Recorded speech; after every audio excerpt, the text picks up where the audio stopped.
I've done everything wild that I could do on 7 continents, but most of all, I've appreciated nature. Come, let me show you how to see nature with a bit of a background on tracks and tracking to study the animals in their natural home. It's now a time that we can learn about nature and use our knowledge to take care of the world, and that's what we've got to do.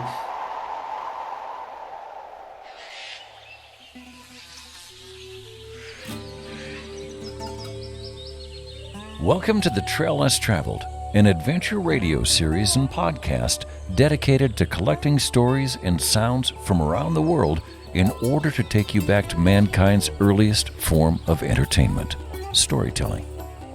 Missoula, Montana is a mecca for outdoor enthusiasts, and each week we will bring you tales of adventure from both near and far, as well as information and inspiration and a few tunes to set the mood. You can subscribe to the podcast and learn about our international outreach projects at traillesstraveled.net. And now, here's your host, international expedition guide, conservationist, and yogi, Mandela.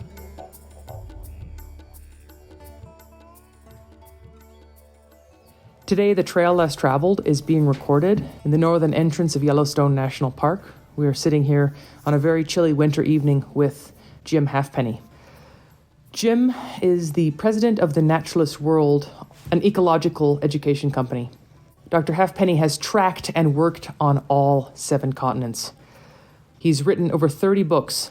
Half of them were on tracking, and the others included titles such as Charting Yellowstone Wolves, Winter, an Ecological Handbook, Yellowstone Bears in the Wild, Yellowstone Wolves in the Wild, and many more. He is currently practicing quite a lot of carnivore ecology and tracking in a non-invasive technique. A lot of his time has been spent in the cold world at the Institute of Arctic and Alpine Research. First and foremost, I want to say thank you so much, Jim, for your time and energy joining me here tonight on The Trail Less Traveled. Thank you for having me, Mandela. Where did you grow up, and how was adventure a part of your childhood? Well, I grew up in eastern Wyoming, just in the Nebraska Panhandle. And I remember one night, snow was falling, about a foot of snow had fallen. I looked into the backyard, and it kept getting deeper and deeper, and I got a ruler, and I went out. I was 10, 11 years old, measuring the snow depth and falling in love with the snow. And it got to about a foot, but I was hooked. And I grew up with our little small-town library. I read every book on natural history, mountain climbing, polar exploration. And my parents, they worked very, very hard. They'd give me a can of Vienna sausages and a can of Mandarin oranges and send me to the Platte River and tell me to be back at dark. And so I grew up on the river, out on the river, and that's where I made my first plaster casts of tracks also. And I suppose Boy Scouts played a very critical role for me also. They helped keep me outside. My first job was doing dishes at the Boy Scout camp. Got paid $1 in a tent to sleep in and 3 meals a day. So I was working there, but first time I got paid for tracking, I was 14 years old, and hunters had shot deer and wounded it, and it ran off, and they couldn't find it, so they hired me to go find it. In all honesty, I didn't see that much on tracks. I pretty much just ran around as fast as I could run, and lo and behold, I found it and got paid, so that was good. When I was 15, I started guiding in the mountains of Wyoming because I knew where things were, and the scout camp people didn't know where they were. So I was being paid from then on to guide, and I've guided about everything there is: canoeing, kayaking, cross-country skiing, downhill skiing, hunting. Hunting, of course, played a major role in my tracking because we did track animals before they were shot and after they were shot. And hooked, of course, on the mountains, and I ventured into the high mountains of Montana and Wyoming, particularly Wyoming, the Grand Tetons, the Wind Rivers. And in those mountain ranges, I definitely fell in love with being outdoors. I was part of Outward Bound, Colorado Outward Bound, in its early years and the early years of the National Outdoor Leadership School, where I became an instructor for both, and eventually the top of the chain at the National Outdoor Leadership School. There taught 35-day programs in the wilderness, and we taught everything from simple biology and ecology to camping and cooking and mountain climbing and kayaking and fishing. So I had to become a jack of all trades in all these different skills and areas of expertise. Horse packing was another one because we packed in our supplies into the back country. And we'd be gone for 35 days without seeing anybody else. With that love of the mountains came a dedication to them. And I came to Yellowstone the first time in the winter and skied in from the southern end of the park and found this incredible, vast, unattached area of pure white and skiing, and I was hooked on it. So at that point, I started the first concession in Yellowstone National Park, and I had one of 5 in Grand Teton. These were for non-motorized winter recreation. And I ran winter programs with the National Outdoor Leadership School, ran 12 to 15 programs a winter with students. These were students that had never camped, never been out in the winter, never skied, some of them. And we would ski across the park from one end to the other. That might be a 150-mile trip on skis the whole time in the backcountry. There was nobody in the park. The Park Service had nobody that could even begin to do that sort of thing, except for one ranger, Jerry Mernon. And I worked with Jerry a lot. Each fall, in order to make the trips, I would cache 1.5 tons of food in the backcountry. I had my own canning factory where I canned everything you needed in number 10 cans. If you needed, we'd put a couple of rolls of toilet paper in just in case, can them. But actually out there in the winter, you don't use toilet paper, you use snow. We canned matches, all the food. Then I had to put in a cache in the fall that an instructor of one of the courses who had never been there, never seen the cache, could find. And it had to be high up because there might be 6 to 10 feet of snow there. So we would cache, as I said, 1.5 tons of food by pack string and by canoe each fall. And there's one particular one that's most memorable. The winter of 1978-79 is the coldest one on record in the continental United States. And that winter, on December 22nd, I left for the south entrance of Yellowstone Park. It was so cold that the bus we were in stopped running, and I had to get the students out and go over basic skiing classes in the borrow pit to keep them warm. We arrived at the south gate, and it was dark, and we had to ski the students, their first time on skis, some of them, into the woods, set up camp, cook and feed them a supper that night. In the morning we had to get up, cook and feed them, break down camp, and head for the snowmobile dock, the snow coach dock, because we were going to have a snow coach into Old Faithful. And so we skied over that morning and got to their thermometers. It was 54 below zero for the first day for the students. Well, eventually we moved in and got to Old Faithful and skied out a couple of miles and set up camp. And the superintendent for the park came and said, "It's awfully cold. We're closing the park down. We think you ought to get out of here." And I said, "Well, we're set. We've got our camps, and I'm going to stay here by Old Faithful. I'll take the kids over, and we'll have hamburgers each day, and we'll just see what happens." Well, we stayed, and after 3 to 4 days, it became apparent if we were going to reach the outside end of the park, we had to get going. So we took off skiing, and 11 out of 13 nights out were colder than 30 below zero Fahrenheit. We had 40 belows, 50 belows. But one night, where the Lewis River comes off the Lewis River Falls, goes under the highway and hangs a left to Jackson, or I should say, goes south to Jackson. We were camped there. The morning we get up, our thermometer said minus 70 degrees Fahrenheit. And this was first-time experiences for those people. We skied on a couple days later. As we dropped down to the south entrance, we had to spend out one more night, and then our transportation would pick us up. Well, it turned out the park had evacuated everybody from the park because it was so cold. And there was a caretaker at the hot springs at the southern entrance to the park. And my group had been skiing for 2 weeks, 80-pound packs starting. Our packs were much lighter now because about every calorie we had eaten that we had. And we came out onto the road a little above the south entrance and started skiing for the south entrance. And there was 17 students, my 2 junior instructors and me. And we're bombing down that road, and the caretaker from the hot springs comes out, and it's just flabbergasted. Here come 20 people at him, moving as fast as can be, yet everybody in the park's been evacuated. The park didn't have anybody that could come in the backcountry to talk to us or see where we were. So we got down there, and he had a bottle of whiskey, and he invited us all in. to have a shot. And we walked in. Now, you've had your glasses fog up coming from the cold into a warm room. Well, we walked in there, and we'd been so cold so long, our eyeballs fogged up. Now, after a while, they warmed up and the fog went away, but about that time, we all had a shot of whiskey, and that night, it was 7 above zero, our first warm night. Got on the bus and rode home the next day. So that's kind of a level of experiences in Yellowstone with ski trips across the park. I mentioned I put in caches. If you were on a 2-week trip, you got to visit 1 cache. If you were on a 3-week trip, you got to visit 2 caches to get resupplies on food.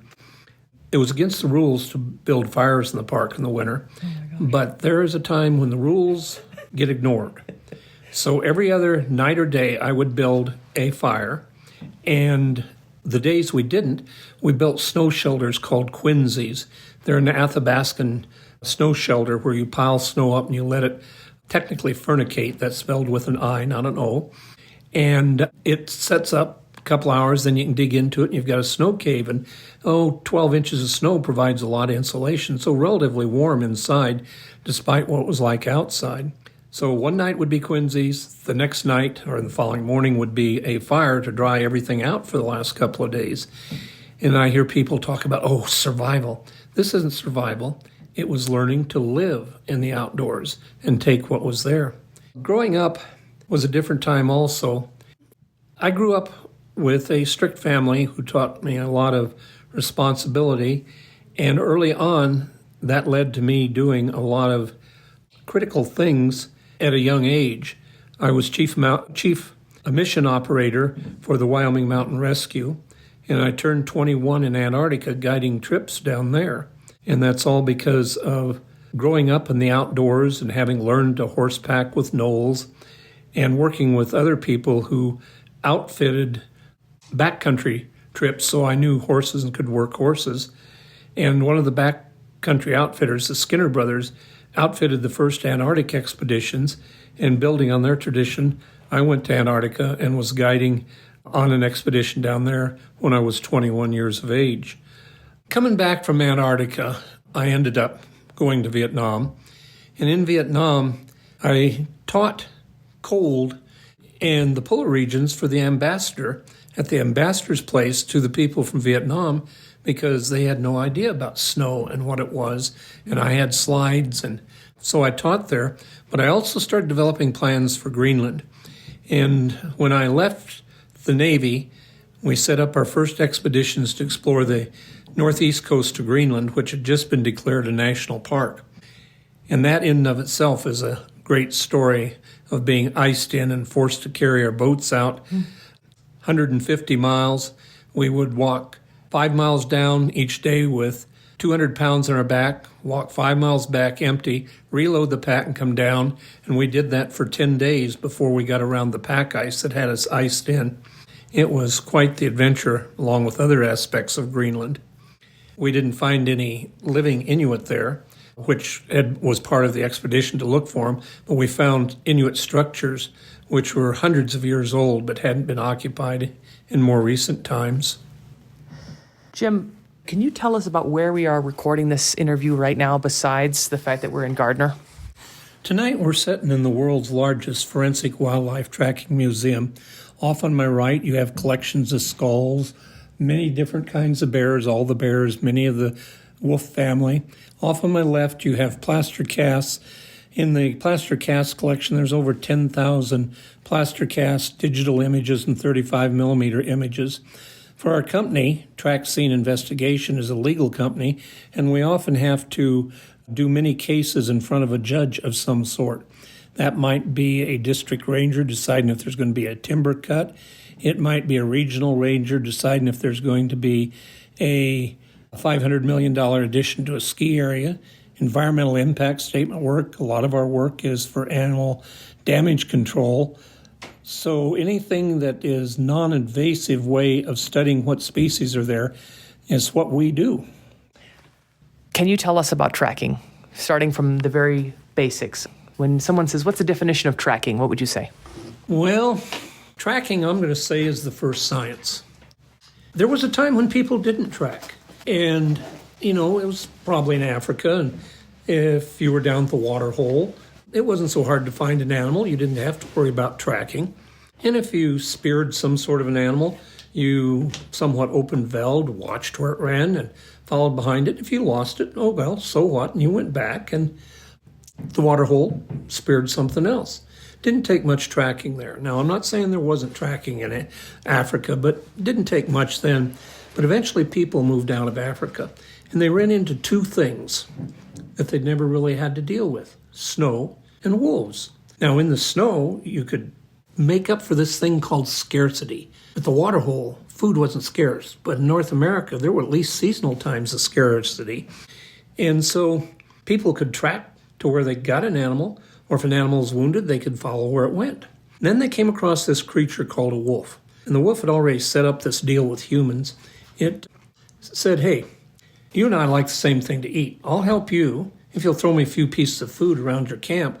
But if any intruder comes along, I'll bark and alert you to him, and I'll help you follow game. And so now with snow and following game, that meant tracking was important. And the first trackers were scientists. They tested hypotheses. They didn't have fancy words for it like we do, but they tested it with their lives.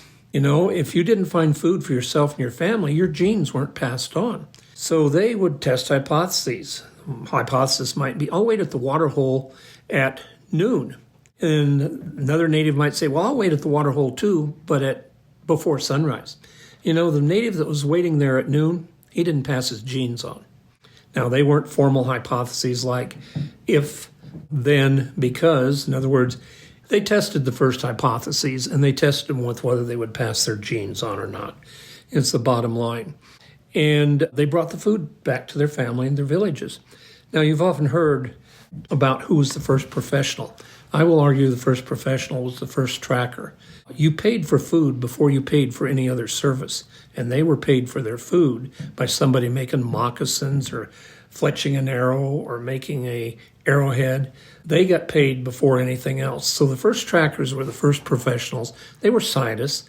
They tested hypotheses, and they had to be good teachers because it didn't do any good to be good yourself and not pass it on to the next generation. So the first trackers were scientists, professionals, teachers, and some of them were very, very successful. And some of their genes are not sitting in this room tonight with the two of us. Well, what is tracking? Tracking is looking for animal signs. It might be a footprint. It might be a piece of scat. It might be some hair rubbed on a bush. It might be a bent leaf. It might be bent down grass. But taking those signs that you find and piecing them all together to read a story, the gestalt of what happened there, is the important end of things. You've got to see what's there and read a sign to read a story. Now, I've tracked with the Inuit of Greenland, the Watauga, the Maasai, the Pygmies in East Africa. In every group, there was somebody, well, most of the men, they were pretty good trackers, but in every group, there's one or two that are really outstanding and good. And it was very fun to work with them. But I also realized it was their backyard, and they were very good in their backyard. I've brought some of the trackers from South Africa to here to actually teach on our courses. And once they're out of their own element, things are a little bit different there. They still have great skills, but they don't have the knowledge of the animals, the feeling of the animals. So the great tracker is the one that can go to different habitats around the world and still do pretty good. And many of the natives I've worked with can do that, but not everybody in the village. Only a few were top of the line. Mm-hmm. Dr. Halfpenny, let's talk a little bit more about the science of tracking. We've talked about some of the storytelling behind it and a basic introduction of tracking, but let's dive into more of the science. It's one thing to learn experientially and grow up having to track. And somehow in your mind, you learn to paint the average picture in your mind of what a track looks like. That average picture is what allows you to find your track in the sticks and stones along the trail. It's what allows you to find your track among the tracks of many other animals. And that's sort of an averaging. But scientifically, we go a little bit farther and we turn that into numbers. We follow a trail. We measure the length and width of 50 right feet and then calculate an average. And so we've got a bit of variability. Mm-hmm. When we get into trying to identify different species. You need an average, and for that average, you need to know what the variability is around it. So that's where we're using numbers to put a face on what the original Aborigine trackers did. Now, much of what we do is identification, and you've got to have an idea then of, is this track bigger or smaller, and is it within the realm of variability before you can identify something. When it comes to reading a story, though, what you do with the story is you're piecing together a lot of pieces, including, for example, the measurement of the stride of an animal, because the stride of the animal, where a foot hits the ground to where it next hits the ground, will tell you the size of a walking animal, but it'll tell you an estimate of the speed the animal's moving for all the other gaits. So identification counts on the average. Reading stories counts on deviation from the average. I can teach my students what the average is. The average trend as an animal gets bigger, the foot gets bigger, something like that. But what you're using that for is to look for the variations. How far is this off the average? That's the story. Is it way above the average, therefore perhaps a big male wolf? Is it way below the average, therefore perhaps a juvenile or even a small female wolf? So you need both the specifics and the variability and the average in order to really study a track. Now, much of what we do, we end up with judges of some sort that we've got to convince that we're right, and there may be a witness on the other side that says, you don't know what you're talking about. And consequently, we've developed a lot of databases where we can compare unknown to those databases. We have a huge collection of plaster casts, and one of the most convincing things when you're trying to convince someone that your identification is right is for them to have to feel that cast, and feeling it really brings it to mind much more than any number you can put down on a piece of paper. Mm-hmm. The science of tracking is becoming more sophisticated. Nowadays we use lasers and LiDAR. We do photographic interpretation of the tracks. We expose fake tracks, fake stories using these advanced methods. For instance, I had a person in Wisconsin who claimed they were tracking cougars. And we went out and got the photographs. I didn't. The photographs were taken. They were sent to me. And there was one of the trail and one of one footprint. And I looked at it. It was definitely a cougar track. But there was a funny crease through the center. So I called a friend at the University of Wisconsin in Madison. And he took his class out there. And they really photographed everything and sent them to me. Every single footprint had the same crease. What had happened is that guy had walked alongside where he won the trail and pushed a dried out cougar foot in the trail all the way. But it takes a bit of science to reveal that. It takes a bit of forensics and a major part of detective work to identify and read the story outside the normals. Dr. Halfpenny, when we're talking about forensics and tracking, I have heard that you are sometimes called to a courtroom when they're trying to figure out whether or not this livestock was killed by a wolf or some other species. So can you talk a little bit about how you might come to the carcass of a livestock animal and identify whether or not it was killed by a wolf or any other lineup of individuals that could have done that? In the track scene, that is the crime scene, supposed crime scene, there's a few rules. One, don't destroy the evidence. And so we would walk carefully around a carcass we'd find out there, and then usually take a stick and walk in from one direction only, dragging and making a mark with the stick, so we know absolutely where we marked and what our evidence was. Then we'd start doing a carcass examination. We'd look at the animal from the outside. If it wasn't too open, we'd skin it and look at the inside. We're looking for bite marks, chew marks. We're looking for hair of a predator. We're looking for footprints around it. We're looking for scat. We're collecting all the evidence. Now, one rule is never jump to a conclusion based on one clue. You gather as many clues as you can before you make a hypothesis. So when we look at a single footprint, we have what's called a criteria sheet. And for instance, telling a cougar track from a wolf track, a cat from a dog track, there's over 30 different clues that we would look at on a single footprint and try to evaluate each of those before we jump to a conclusion. Obviously, we document everything with photographs and measuring the carcass, and then we go back and we compare it. Now, we have some fancy statistical analyses called discriminant analysis that we can plug some of the evidence into, like measurements of a footprint. And what you do is you kind of get a hypothesis with an answer you think is correct, and then you use like discriminant analysis, and if it says, yep, I agree with you, then you feel pretty good. If the discriminant analysis says, I don't agree with you, then you look for more evidence. You try to figure out where you might have gotten wrong, what you might have missed. The thing about science is integrative. It builds on itself to better and better solutions by making you test hypotheses, throw out the ones that don't prove out, and come up with new, better ones. And so we're doing science at that Carcass. Now, I've trained wildlife damage officers all across the United States to work on carcasses because a lot of the stuff we see, especially in more populated areas around big towns, might be domestic dog kills. A lot of domestic dog kills get blamed on cougars, get blamed on wolves. And so one of our big questions is always separating out dogs from wolves.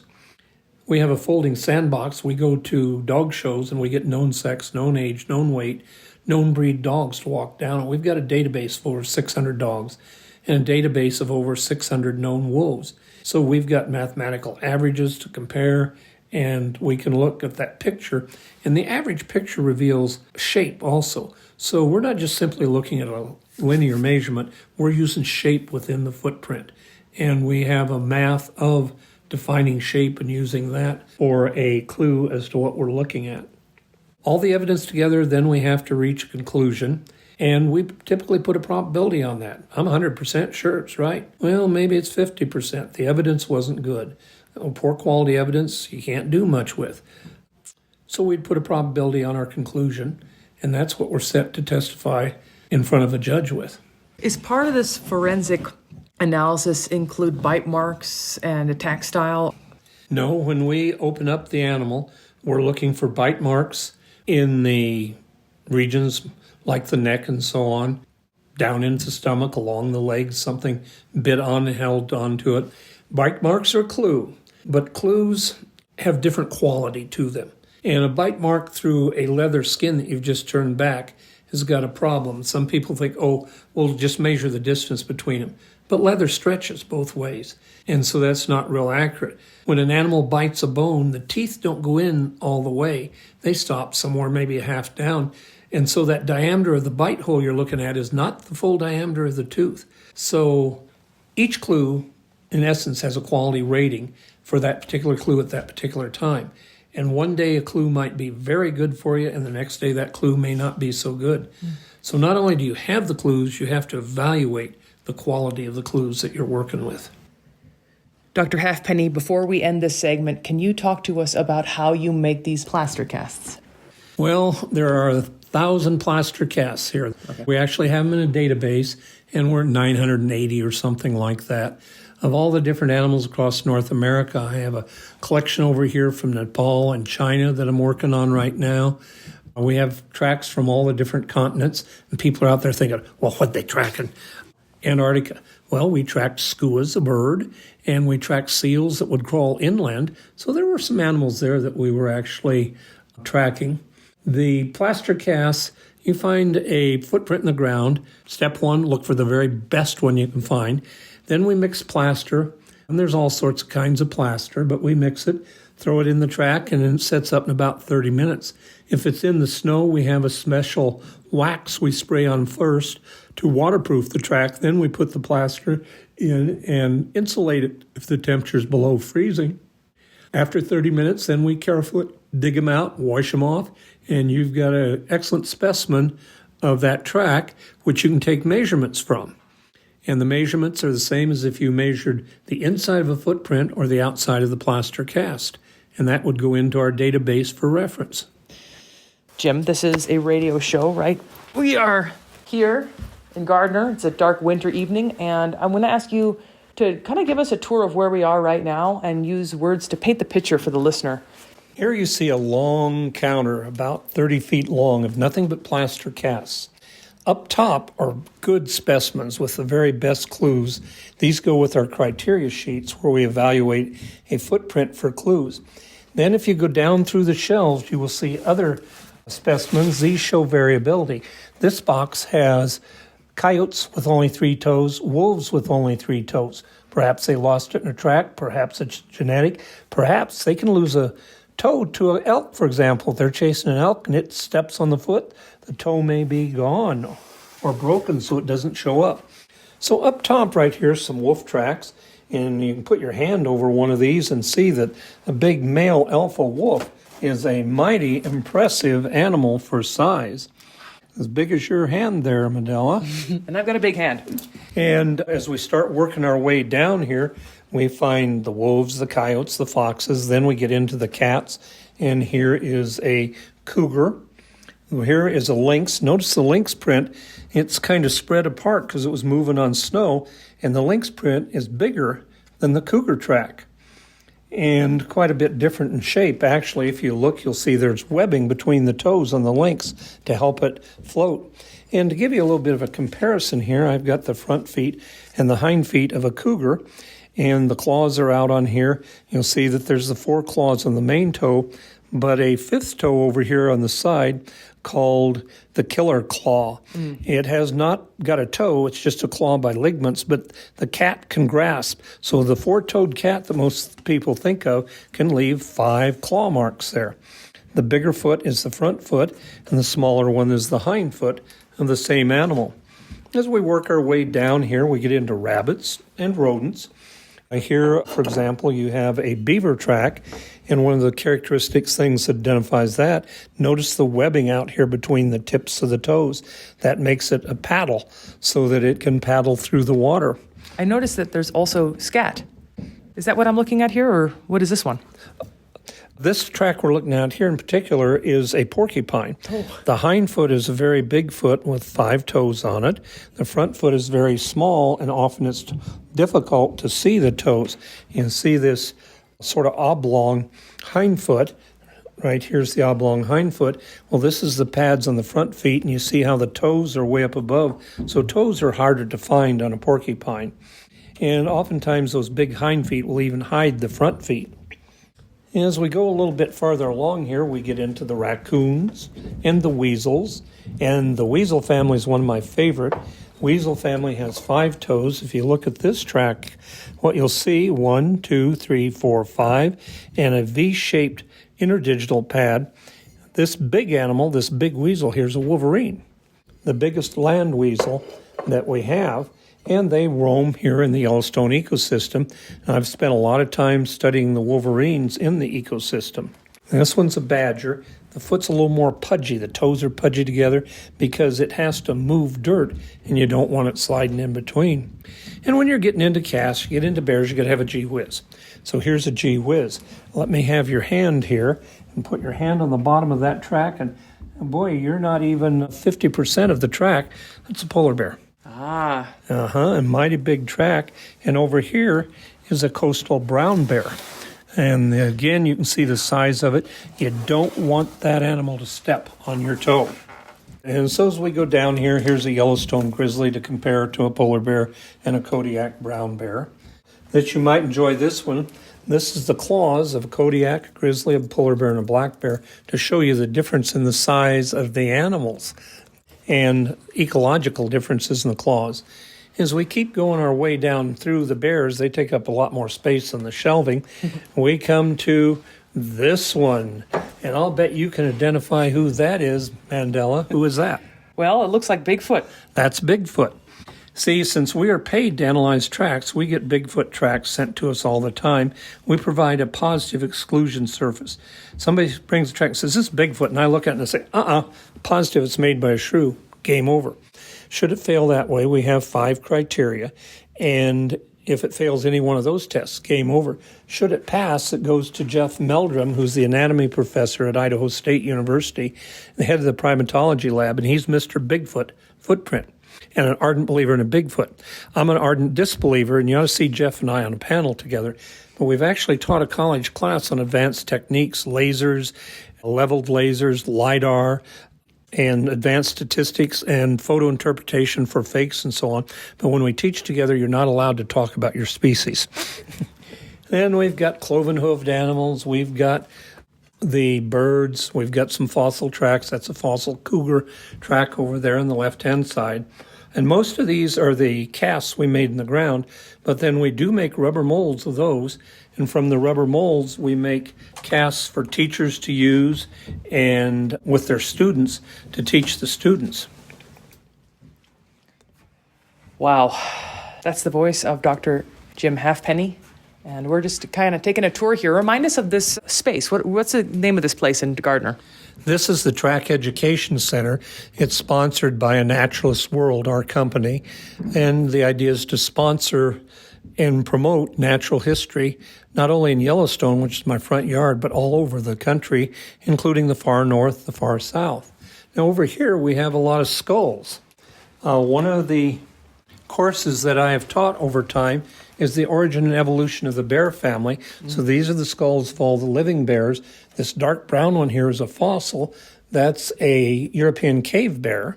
And the really dark brown one over here is the giant short-faced bear of North America. And it's fun to compare the size. Those are both big bears with a Kodiak brown bear skull and a grizzly bear skull here in this spot. Then down below for our course that we teach on the origin and evolution of the wolf family, here is a really dark brown one. This poor wolf died stuck in tar. And so there's tar all over its bones. Now, that tar it got stuck in was near Hollywood, actually. It's a place called the Rancho La Brea tar pits, which are natural tar pits from the Ice Age. And this wolf here might be 25,000 years old. But the tar pits collected a lot of wolves for specimens for us. And we have all sorts of other skulls here so that we can study the teeth. When people come in with an unknown, we can show it to them and explain what they've got, how it differs from something else. We have, of course, the box here is all the carnivores, small carnivores, and, of course, a porcupine, which is a big skull to compare to the carnivore skulls. Porcupine skull can be as big as a bobcat or a badger or even a wolverine. And people bring me porcupines all the time and think they've got something else. But you make that comparison. Then we've got the prey species, the deer, the elk, the pronghorn, and the javelina from down south. Pronghorn right here, a nice example of the horns, and they actually come off the animal. Pronghorn shed their horns once each year, which is quite the process for them. And up above we have antlers for elk, for deer, moose, elk, deer, and moose there. And we do a lot of analysis of other bones. So these big vertebrae with the 14-inch spine, I should say, were a bison.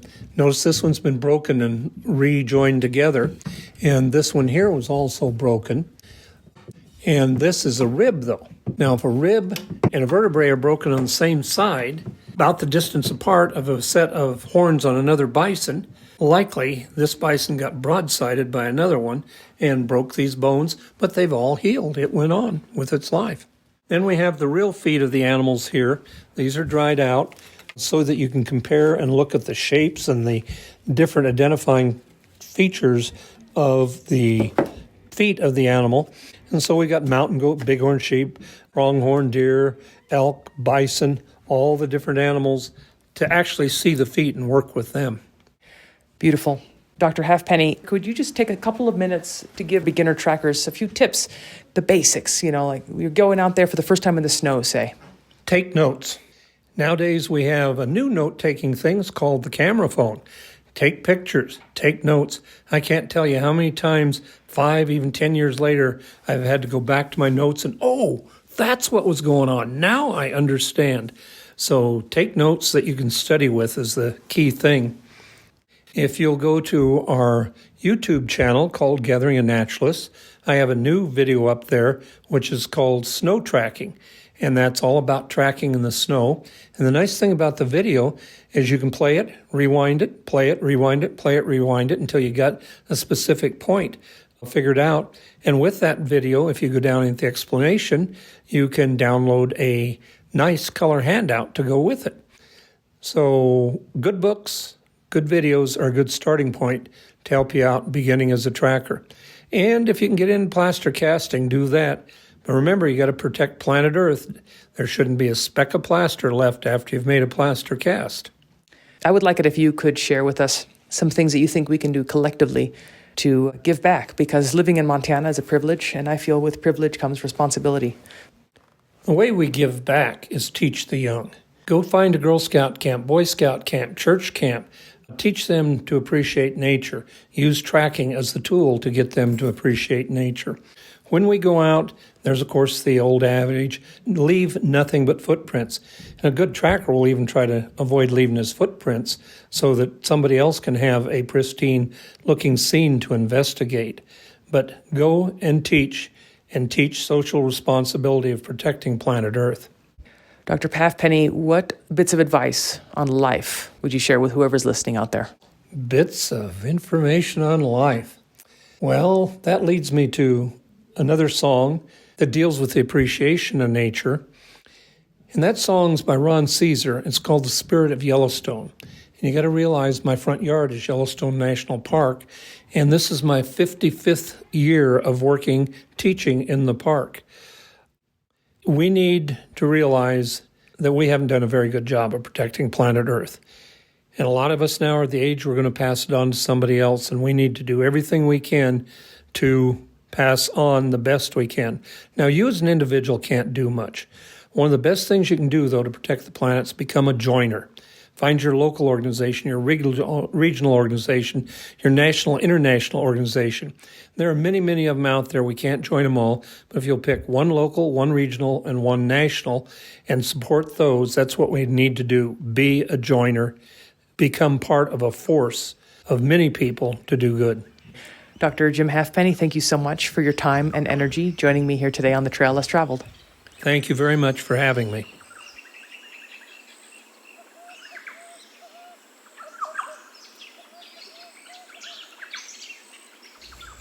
Hello, my name is Kelly. I'm a Montana Master Naturalist, board member, and longtime volunteer with the Montana Natural History Center. Our mission is to promote and cultivate the appreciation, understanding, and stewardship of nature through education. Here's my naturalist tip of the week. Look at nature through the eyes of a toddler. Unleash your curiosity and childlike wonder and explore the shapes, colors, patterns, aromas, and textures of the natural world. For more information and to become a member of the Montana Natural History Center, visit montananaturalist.org. That's montananaturalist.org.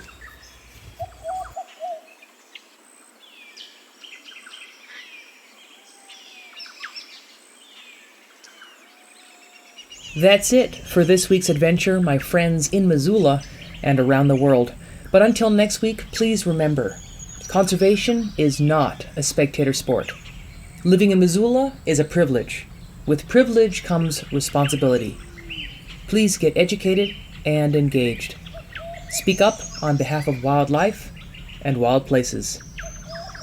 And if you think you're too small to make a difference, well, then you've never spent the night with a mosquito.